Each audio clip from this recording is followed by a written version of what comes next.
प्यारे बच्चों, आप सभी का हमारे चैनल पे बहुत बहुत स्वागत है। दोस्तों, आज की इस वीडियो के माध्यम से क्लास 10th के बच्चों के लिए साइंस का फिजिक्स में जितने भी यहाँ पे मोस्ट इंपोर्टेंट न्यूमेरिकल बन सकते हैं उन सभी प्रश्नों को एक ही वीडियो में देखेंगे। दोस्तों, ये जो वीडियो है उन विद्यार्थियों के लिए खास होने वाली है जो कि अब की बार 2024 बोर्ड परीक्षा में साइंस का पेपर देने वाले हैं। इसलिए आप सभी से हम्बल रिक्वेस्ट है, इस वीडियो को शुरू से एंड तक जरूर देख लेना। वीडियो को लाइक कर देना, शेयर कर देना, अगर चैनल पर नए हो तो सब्सक्राइब कर देना। और अब की बार का टारगेट है हमारा बच्चा कि अब की बार 2024 बोर्ड परीक्षा में हमारा 95% पाने का सपना है। ठीक है, तो जब तक तोड़ेंगे नहीं तब तक छोड़ेंगे नहीं। अरे रख हौसला, वो मंजर भी आएगा। रख हौसला, वो मंजर भी आएगा। प्यासे के पास चलकर समंदर भी आएगा। थक कर न बैठ ए बोर्ड से लड़ने वाले मुसाफिर, क्योंकि तुमको नंबर भी मिलेंगे और नंबर मिलने का मजा भी आएगा। ठीक है, आइए दोस्तों, इस वीडियो के माध्यम से मैं आप सभी के समक्ष पूरे किताब के जितने भी यहाँ पे मोस्ट इंपोर्टेंट यहाँ पे न्यूमेरिकल बन सकते हैं उन सभी प्रश्नों को एक ही वीडियो के माध्यम से बताने वाला हूँ। गारंटी दे रहा हूँ, यकीन मानिए कि आप इस पूरे वीडियो को ध्यान से देख लेते हो, अंत तक समझ लेते हो, तो बोर्ड के पेपर में 95% पाने से कोई माई का लाल नहीं रोक सकता। ये मैं दावे के साथ बोल सकता हूँ। ठीक है, जितने भी यहाँ पे बोर्ड में आप सभी के न्यूमेरिकल बनेंगे इसी में से आएंगे, इससे बाहर नहीं आएंगे। ठीक है, और सबसे पहला यहाँ पे प्रश्न पूछा गया बच्चा, कई बार बोर्ड के पेपर में पूछा गया, देख सकते हो कि वायु में प्रकाश की चाल 3 × 10⁸ मीटर पर सेकेंड है। उस माध्यम में प्रकाश की चाल ज्ञात कीजिए जिसका वायु के सापेक्ष अपवर्तनांक 1.5 है। देखिए, ये जो क्वेश्चन है आप किस प्रकार बोर्ड के पेपर में हल करेंगे, सबसे पहले मैं तो आपको आइडिया बताऊंगा, साथ में आपको बोर्ड में किस प्रकार हल करना है सब कुछ मैं बताते चलूंगा। ठीक है, तो सबसे पहले इस क्वेश्चन को करने से पहले मैं आपको एक फार्मूला यहाँ पे दे रहा हूं। ठीक है, इसी फार्मूला के बेस पे इस क्वेश्चन को एक चुटकी में हल कर सकते हो। ठीक है, हम जानते हैं कि माध्यम में प्रकाश की जो चाल होती है, यहां पे हम लिख देंगे फार्मूला कि माध्यम में प्रकाश की चाल। ठीक है, आपको भी इसी प्रकार बोर्ड के पेपर में फार्मूला लिख करके हल करना है। ठीक है, माध्यम में प्रकाश की चाल, ठीक है, जिस प्रकार मैं हल कर रहा हूं, ठीक है, इसी प्रकार आप सभी को भी हल करना है। माध्यम में प्रकाश की जो चाल होती है इसका यहाँ पे एक फार्मूला होता है। सबसे पहले आप यहाँ पे फार्मूला लिख लो, ये होता है वायु में, क्या होता है, वायु में प्रकाश की चाल। ठीक है, यहाँ पे लिख दो वायु में प्रकाश की चाल। ठीक है, क्या लिखोगे, वायु में प्रकाश की चाल। ठीक है, वायु में प्रकाश की चाल। ठीक है, और यहाँ पे लगा दो बटे। ठीक है, वायु में प्रकाश की चाल बटे वायु के सापेक्ष माध्यम का अपवर्तनांक, यहाँ पे लिख दो वायु के सापेक्ष। ठीक है, सबसे पहले फार्मूला पता होना चाहिए, वायु के सापेक्ष, ठीक है, माध्यम का अपवर्तनांक। ठीक है, माध्यम का अपवर्तनांक, अपवर्तनांक मतलब एन का मान। ठीक है, अपवर्तनांक। ठीक है, ये तो आपका हो गया फार्मूला।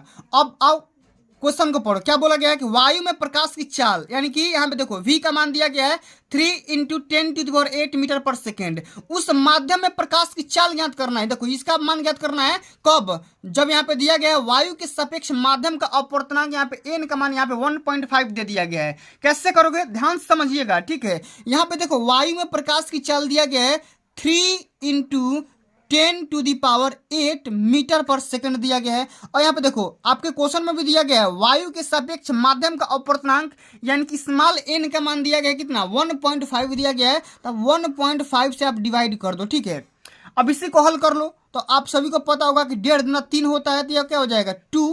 ठीक है, इंटू यहाँ पे 10⁸ हो जाएगा। ठीक है, तो ये क्या हो गया, माध्यम में प्रकाश की चाल, और चाल का मात्रक यहाँ पे दिया गया है मीटर पर सेकेंड। क्या हो जाएगा, मीटर पर सेकेंड हो जाएगा। तो दोस्तों ये आपका क्या हो जाएगा, आंसर हो जाएगा। इसी प्रकार आप सभी को बोर्ड के पेपर में धुआं धुआं कर देना है। ठीक है, अगर आप इस तरीके से हल करते हैं तो बोर्ड में जो आपका एग्जामिनर होगा वो प्रसन्न हो जाएगा, खुश होकर के आपका नंबर देगा। ठीक है, चलिए आगे हम बढ़ जाते हैं। अगला जो हमारा क्वेश्चन पूछा गया बच्चा, इसी प्रकार का क्वेश्चन पूछा गया है, ध्यान से समझिएगा। ठीक है, कई बार बोर्ड के पेपर में पूछा गया ये भी कि वायु के सापेक्ष जल तथा कांच का अपवर्तनांक क्रमशः 4/3 एवं 3/2 है। तो जल का कांच के सापेक्ष अपवर्तनांक ज्ञात करिए। अब इस क्वेश्चन को आप कैसे हल करोगे, ये भी 13, 15, 16, 17 लगातार क्वेश्चन पूछा गया है और 24 में आने की संभावना व्यक्त की जा रही है। ठीक है, तो इस क्वेश्चन को आप कैसे हल करोगे, सबसे पहले तो यहाँ पे लिख दो सोल्यूशन। ठीक है, ब्लैक पेन से भी लिख सकते हो, कोई दिक्कत की बात नहीं है। सबसे पहले यहाँ पे क्या दिया गया है कि वायु के सापेक्ष जल का अपवर्तनांक यहाँ पे 4/3 दिया गया है और कांच का अपवर्तनांक 3/2 दिया गया है। तो यहाँ पे देखो कैसे लिखेंगे, हम यहाँ पे लिख देंगे प्रश्नानुसार। क्या करेंगे, प्रश्नानुसार। और जो हमें बातें प्रश्न में दी गई है सबसे पहले उसको हम व्यक्त करेंगे। ठीक है, ध्यान से समझिएगा, समझ में आएगा। जब बोला गया है कि वायु के सापेक्ष जल का अपवर्तनांक, यहाँ पे देखो वायु को हम मान ले रहे हैं एयर। ठीक है, एयर। ठीक है, एयर। ठीक है, यहाँ पे अपवर्तनांक को मान लो ANW। ठीक है, किसका, वायु के सापेक्ष जल का। ठीक है, वायु के सापेक्ष एयर के सापेक्ष यहाँ पे जल का जो अपवर्तनांक दिया गया है इसका मान दिया गया है कितना, 4/3 दिया गया है। ठीक है, इसी प्रकार अगला दिया गया है AN और यहाँ पे कांच को आप जी से, अगर स्मॉल जी से डिनोट करना चाहोगे तो ANG का मान दिया गया है यहाँ पे 3/2। ठीक है, इतना दिया गया है। आपसे पूछा जा रहा है कि जल का कांच के सापेक्ष अपवर्तनांक निकालिए। ठीक है, तो आसानी से कर सकते हो। यहाँ पे एक फार्मूला भी होता है, यहाँ पे मैं फार्मूला बता दे रहा हूं, लिख दो यहाँ पे कि जल का कांच के सापेक्ष अपवर्तनांक। यहाँ पे लिख दो जल का कांच के सापेक्ष। ठीक है, जल का कांच के सापेक्ष अपवर्तनांक। ठीक है, ठीक है, इतना तरीके से। अब यहाँ पे देखो फार्मूला क्या होता है, ध्यान से समझिएगा। ये होता है, इसको आप कर सकते हो GN, ये क्या हो जाएगा, ग्लास को क्या माने हो, W। ठीक है, इस तरीके से। तो इसका के जगह पे हम लिख सकते हैं, यहाँ पे हम ANW और बटे में ANG यहाँ पे लिख सकते हैं। अब यहाँ पे देखो ANW का मान भी हमारे पास है और ANG का मान भी है हमारे पास, इसी को लिख सकते हैं। अब इसी को आप कर सकते हो आसानी से। ANW का मान दिया गया है 4/3 और बटे में इसका मान ANG का मान दिया गया है 3/2। ठीक है, अब इसी को आप सॉल्व कर लोगे दोस्तों, तो यहाँ पे क्या हो जाएगा, 4/3 और यहाँ पे बटा है तो बटा करोगे तो यहाँ पे मान पलट जाएगा, ये 2/3 हो जाएगा। तो इसका मान कितना हो जाएगा, 8/9। ठीक है, और अपवर्तनांक का यहाँ पे यूनिट कुछ नहीं होता है। ठीक है, तो आप इसी प्रकार छोड़ सकते हो। ठीक है, चलिए अब आगे बढ़ जाते हैं। अगला जो कि हमारा तीसरा नंबर क्वेश्चन पूछा गया बच्चा, देख सकते हो ये प्रकाश के परिवर्तन। ठीक है, अब और अपवर्तन चैप्टर से लिया गया है। क्वेश्चन आपका बोल रहा है कि एक उत्तल दर्पण की फोकस दूरी 10 सेंटीमीटर दिया गया है। एक वस्तु इसकी मुख्य अक्ष पर ध्रुव से 20 सेंटीमीटर की दूरी पर रखी जाती है, तो वस्तु के प्रतिबिंब की स्थिति ज्ञात करिए। Very very most important question है, कई बार बोर्ड के पेपर में पूछा गया है। ठीक है, कई बार, एक बार नहीं, कई बार बोर्ड के पेपर में क्वेश्चन पूछा गया है। तो ध्यान से समझिएगा, यहाँ पे जो भी हमारा डाटा दिया गया है, ठीक है, जो भी हमारे पास डाटा दिया गया है, सबसे पहले तो हम उसको यहाँ पे कैलकुलेट करेंगे, यहाँ पे लिख लेंगे। हमारे पास दिया गया है, यहाँ पे लिख सकते हैं कि दिया है।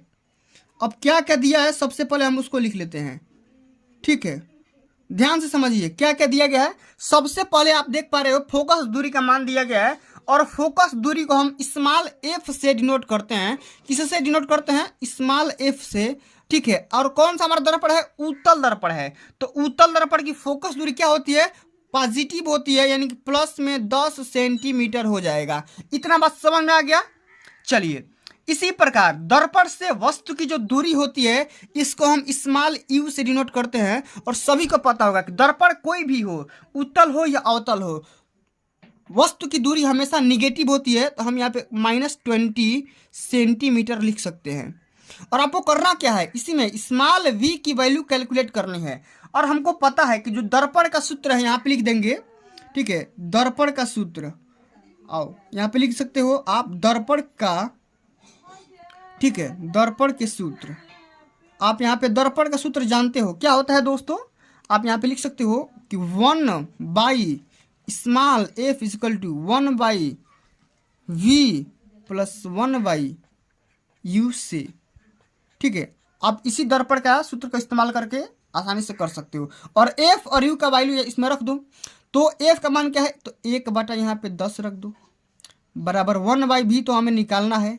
और यहाँ पे देखो 1/u, तो ये क्या हो जाएगा -1/20 हो जाएगा। ठीक है, आप चाहोगे तो 1/v को इधर कर सकते हो, इसको इधर फेंक दोगे तो क्या हो जाएगा 1/10 और प्लस 1/20। ठीक है, अब इसी को जब आप सॉल्व करोगे तो ये कितना हो जाएगा, आप एलसीएम ले लोगे 20, तो ये क्या हो जाएगा 2 और प्लस 1 यानी कि 3/20 हो जाएगा। कितना 3/20 हो जाएगा। ठीक है, ये तो हुआ 1/v का मान। लेकिन यहाँ से अगर v की मान अगर निकालोगे, कैलकुलेट करोगे तो ये हो जाएगा 20/3, यानी कि इसका जो मान होगा क्या हो जाएगा 6.66 माने 6.7 आ जाएगा, तो सेंटीमीटर। आप देख पा रहे हो यहाँ पे जो v की जो मान आया यहाँ पे पॉजिटिव आ गया। ठीक है, पॉजिटिव आ गया। तो अब हम यहाँ पे लिख सकते हैं, हमारा पूछा गया कि प्रतिबिंब की स्थिति बताइए, तो हम यहाँ पे लिख सकते हैं कि अतः प्रतिबिंब दर्पण के पीछे, क्या लिख सकते हैं, अतः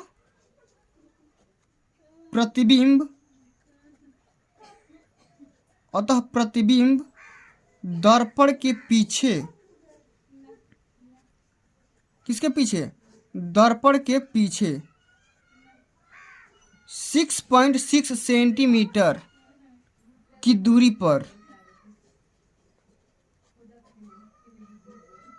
पर बनेगा। ठीक है, इस प्रकार ये हमारा आंसर हो गया। तो इसी तरीके से आप सभी को भी बोर्ड के पेपर में हल करना है।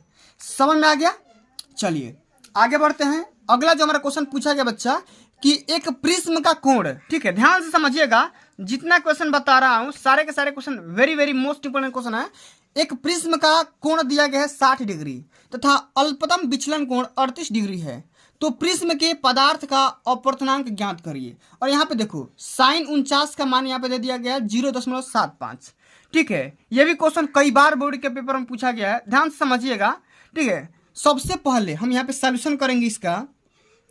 तो देखिए बोर्ड के पेपर में अगर जब भी आप कर रहे हो तो सबसे पहले यहाँ पे लिख दो गिवन डाटा, यानी कि जो भी हमारा मान दिया गया है यहाँ पे लिख दो दिया है, क्या क्या मान दिया गया है सबसे पहले उसको ध्यान से लिख लो, यहाँ पे नोट डाउन कर लो क्या क्या दिया गया है। यहाँ पे देखो प्रिज्म का कोण, प्रिज्म का कोण को हम कैपिटल ए से डिनोट करते हैं, तो कैपिटल ए बराबर 60 डिग्री यहाँ पे दिया गया है। ठीक है, एक बात और, यहाँ पे देखो 38 डिग्री दिया गया है, तो इसको हम बोलते हैं अल्पतम विचलन कोण, और अल्पतम विचलन कोण को हम डेल्टा स्मॉल एम से डिनोट करते हैं, और इसका वैल्यू यहाँ पे दिया गया है 38 डिग्री। ठीक है, और हमें क्या करना है, स्मॉल एन यानी कि अपवर्तनांक की वैल्यू कैलकुलेट करनी है, तो इतनी चीज आपको लिखना पड़ेगा।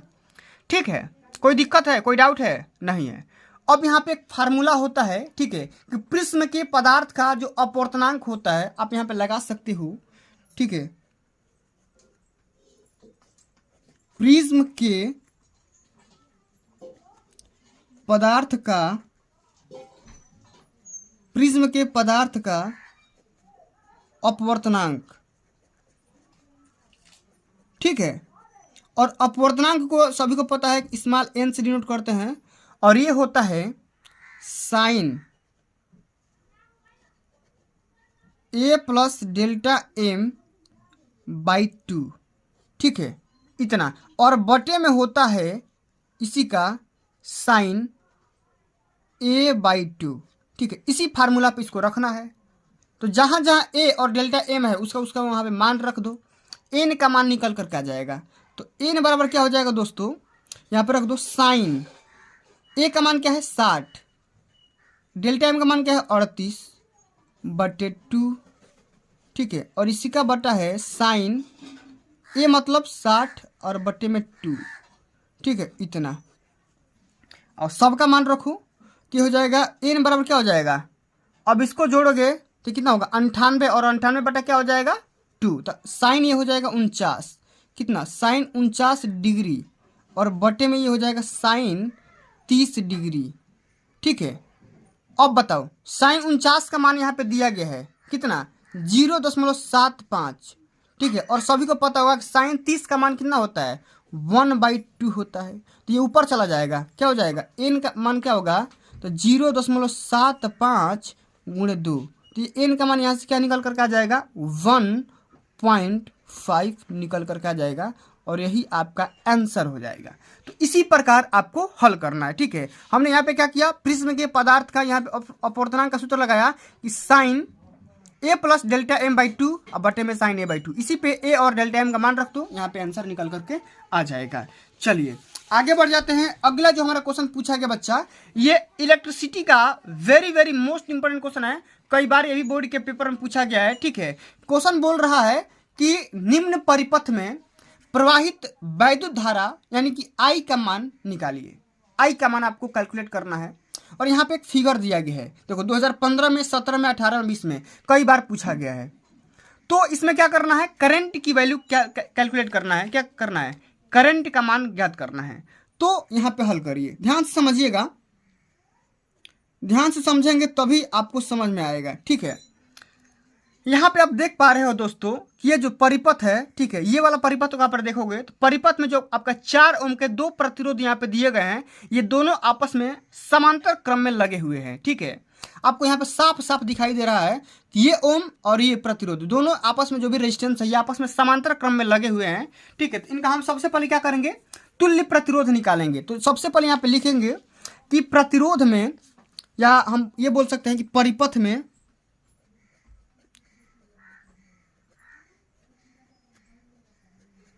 परिपथ में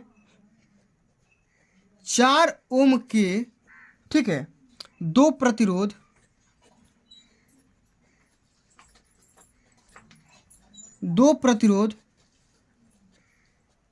समांतर क्रम में हैं, अब समांतर क्रम में है तो हम सबसे पहले क्या करेंगे, इनका हम तुल्य प्रतिरोध निकालेंगे। इसलिए लिख देंगे इनका तुल्य प्रतिरोध।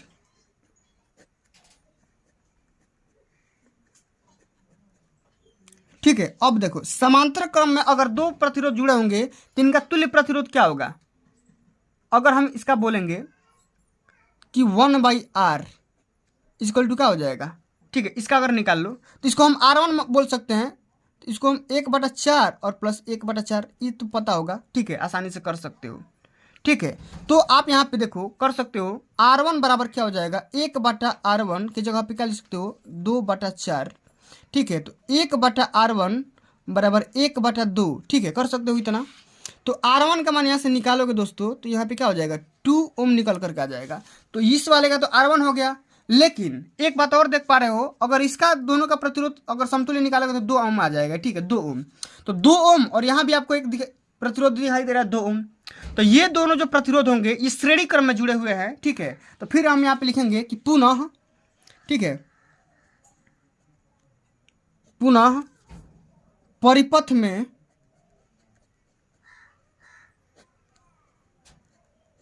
में R1 व 2 ओम, R1 तो मैंने ये मान लिया। ठीक है, 2 ओम के प्रतिरोध श्रेणी क्रम में है। किस क्रम में, श्रेणी क्रम में है। ठीक है, अब जब श्रेणी क्रम में होंगे तो इनका भी तुल्य प्रतिरोध निकालो। इसलिए इनका तुल्य प्रतिरोध कई बार पूछा गया, ध्यान से समझिएगा, तुल्य प्रतिरोध निकाल लो। तो इनका अगर R2 मान लो तो R2 बराबर क्या होगा, R1 प्लस ये क्या हो जाएगा, R1 और प्लस 2, ये ओम हो जाएगा। तो R1 का मान दिया गया 2 और प्लस 2, ठीक है, ओम। तो ये क्या हो जाएगा, 4 ओम निकल करके आ जाएगा। कितना, 4 ओम निकल करके आ जाएगा। लेकिन आपको करना क्या है, परिपथ में प्रवाहित, ठीक है, वैद्युत धारा का मान निकालना है। तो आप सभी को पता होगा कि ओम्स ने जो नियम दिया था, बहुत ही तगड़ा नियम दिया था। हम यहाँ पे निकाल सकते हैं परिपथ में धारा,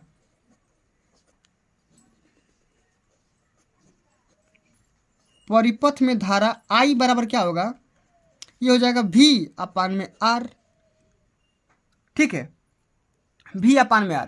आप देख रहे हो यहाँ पे वोल्टेज दिया गया है 10 वोल्ट, एक बैटरी लगी हुई है जिसका यहाँ पे वोल्टेज दिया गया है 10 वोल्ट। तो यहाँ पे V का मान दिया गया है 10 और R का मान आपने निकाल लिया कितना, 4, 10/4। तो आप इसको अगर भाग करोगे तो ये कितना हो जाएगा, 2.5। और करंट का मात्रा क्या होता है, एम्पियर होता है। क्या होता है, एम्पियर होता है। क्या होता है, एम्पियर होता है। ये आपका क्या हो जाएगा, आंसर हो जाएगा। क्या हो जाएगा, आंसर। तो इसी तरीके से आप सभी को इतने सारे न्यूमेरिकल को हल करना है। तो दोस्तों आज के लिए बस इतना ही। अगर ये वीडियो आप सभी को अच्छी लगी होगी, हेल्पफुल लगी होगी, तो वीडियो को सबसे पहले तो लाइक कर दो और जितना हो सके दोस्तों में, रिश्तेदारों में, क्लासमेट में, ठीक है, सबको शेयर कर दो, ठीक है, वायरल कर दो वीडियो को, ठीक है। अगर आप अभी तक मेरे चैनल ऑनलाइन स्टडी सीरीज को सब्सक्राइब नहीं किए हो तो सब्सक्राइब भी कर लो। जल्द ही मिलते हैं अगली वीडियो में, तब तक के लिए जय हिंद, जय भारत, वंदे मातरम।